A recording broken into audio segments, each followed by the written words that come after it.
Jack the Ripper identified, but these cold case murders, kidnappings remain a mystery. Researchers say they've finally identified the serial killer, known as Jack the Ripper, based on DNA evidence.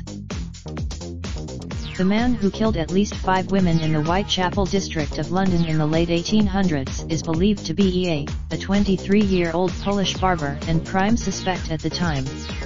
The forensic the finding could bookend a cold case that's remained largely a mystery for over 100 years.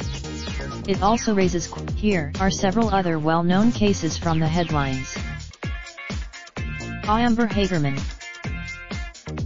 The unsolved murder of 9-year-old Amber Hagerman to help locate missing children. In 1990, Barbara and Patricia Grimes. Chicago sister Barbara and Patricia Grimes were on their way to see the Elvis Presley movie Love. David Faraday and Betty Jensen.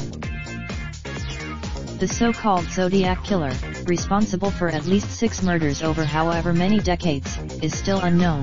His first victims were David Faraday and Betty Jensen in 1968. Authorities say Gerald Kavanaugh. In the 1970s, bodies of 5 gay men in San Francisco with similar stab wounds were found around the Ocean Beach area of the city. The first victim was JonBenet Ramsey. The 6-year-old beauty pageant star was found dead in the basement of her family's home in Boulder, Colorado, the day after Christmas in 1996. A prosecutor, Madeleine McCann. The disappearance of a 3-year-old British girl, who recently became the subject of a Netflix documentary, remains a mystery. Madeleine McCann vanished from a rental apartment while on vacation in Portugal while her parents ate dinner a few hundred yards away.